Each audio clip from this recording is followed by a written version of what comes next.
Hi friends! We're trying a new setup today. I have a tripod.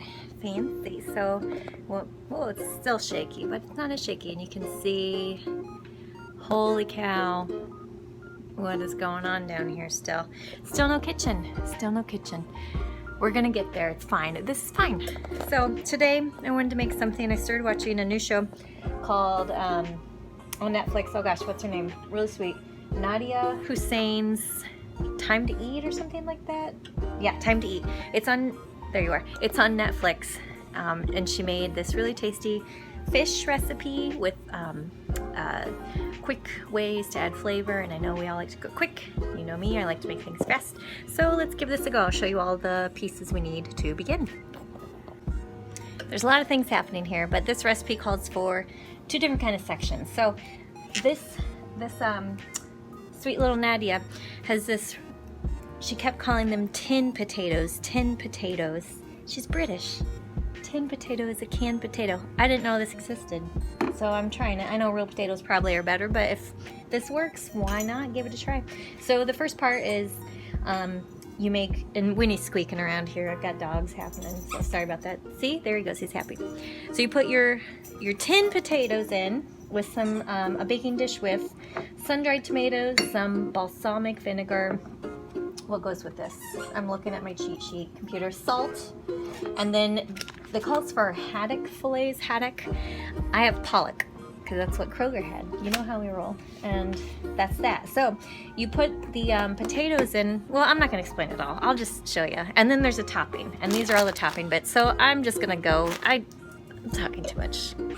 Jackson's here. Okay, let's work.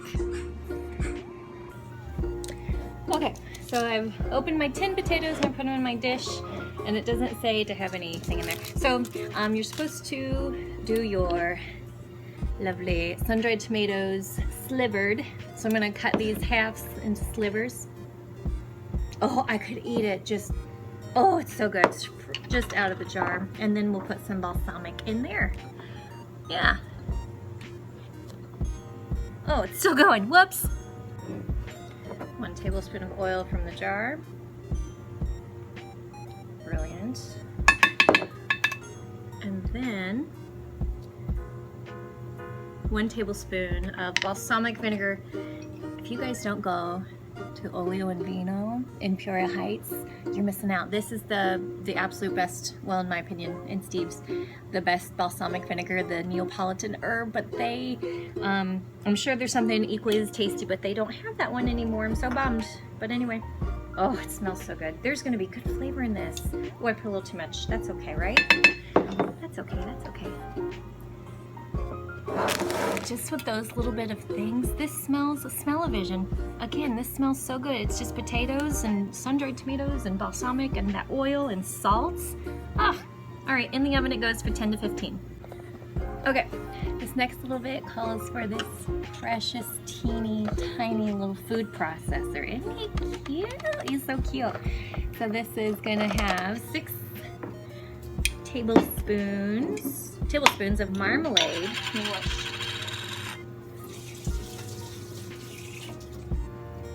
Okay, 6 tablespoons of marmalade.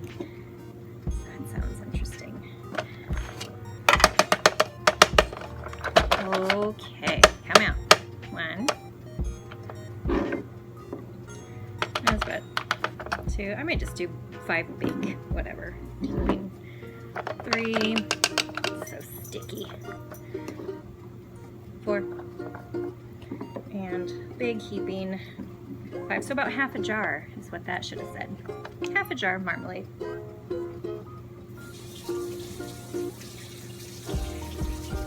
Okay, and then a teaspoon of salt. Does anyone measure salt unless you're baking? I'm just gonna do a pinch of salt.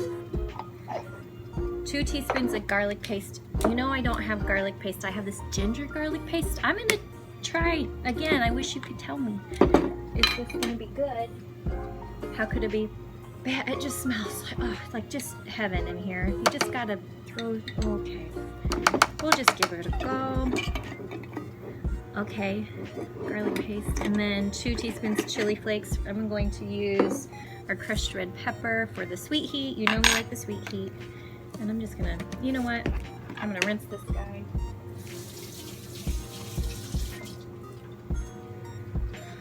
It's so frantic when I'm trying to make something. I just like anxiety.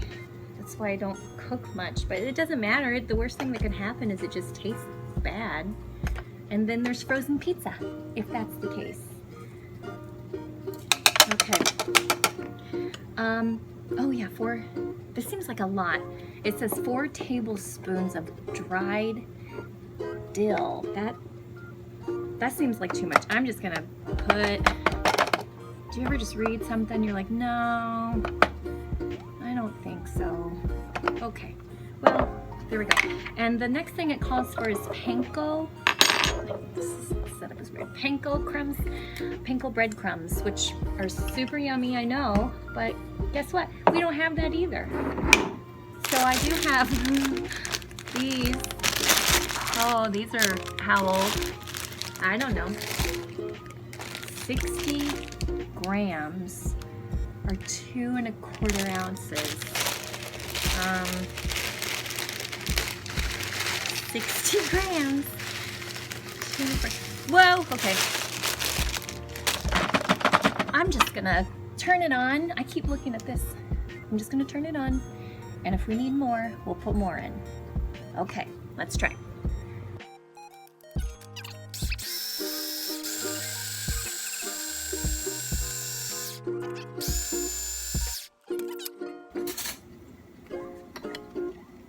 Oh, pretend it looks better. Oh my gosh. It is so good. How does this keep happening? It needs more spice. I'm gonna put a little of that sun-dried tomato oil in it. Ooh, it is kind of hot though. I don't think that dill did anything. What else? The garlic ginger paste. That's key. All right, I'm gonna doctor it. We'll see. Okay, added more oil. It's so good. It's so good. Do this. Whatever this is, put it on anything. I bet this would be really good on a pork chop with the sweet and the marmalade. Oh. It gets in the back of the throat though. Oh. I think I put too much pepper flake in. Oh, I hope Steve likes that. Ooh. You know I had to get a little something to get that out of my throat, so a little bada box. That's better. That's better. Okay, so I just pulled the potatoes out from the toaster oven, and they smell so good. They look just exactly, you know, like they did before they went in. So I have my, what was this? I needed halibut, but I have pollock. I don't know. We're gonna get our fancy kitchen extruder here. I burned myself terribly by accidentally touching this pan. Yeah, fish water. Ew. Okay, so now you pull your potatoes out, like I know what I'm doing, and you put your fish right on top. And this was supposed to be for 4. And I defrosted my fish overnight. I just have frozen packs from good old Kroger. So I defrosted 2 tons of plastic. I feel like this is unnecessary. Oh my gosh. Don't roll away. And then, pardon, once you have your fish on there, those are pretty good slices of fish. I don't know if this is the right fish. I don't know what the flavorings of fish are and the different, oh, there's that, and the different you know, I don't know. But anyway, put your white fish on there. Get your precious little food processor full of all that yummy goo.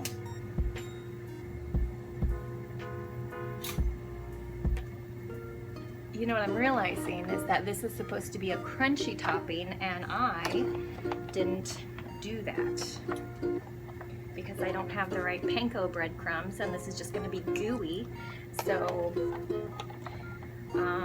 There's that. I don't know. Maybe it'll crunch up. Maybe it'll be a little crunchier after the moisture gets out, like it's baked a little bit. So I'm just putting this amazing marmalade, garlic, hot pepper madness. Oh, this comes out, you guys. Oh, that's so smart. Things are so smart. I'm embarrassed to say how old I am and to not know that this thing could have come out. Oh. But you learn through experience. That's fine. I'm proud of myself. I'm very proud of myself for this. Even though I shouldn't be nearly as proud, honestly, as I am for this topping, because this topping is killer. What was the other thing that was really good? The ground chicken was so good. It reminds me of this. So, hopefully. Alright, so I'm going to put this in the oven for how long, Nadiya? How long, Nadiya, do I cook this? Nadiya says I cook it for 15 minutes. Take half the mixture, spread it over, put the rest in the fridge. Oh, I was supposed to put half of this in the freezer. That's okay. That's okay. Who says we have to follow a recipe? We'll see. Look how Jackson keeps his little back feet. He looks like a little rotisserie chicken.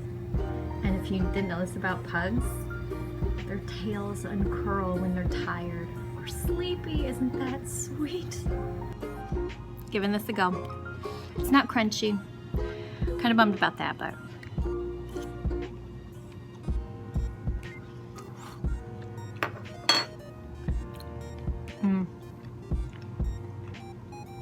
the flavors are so good.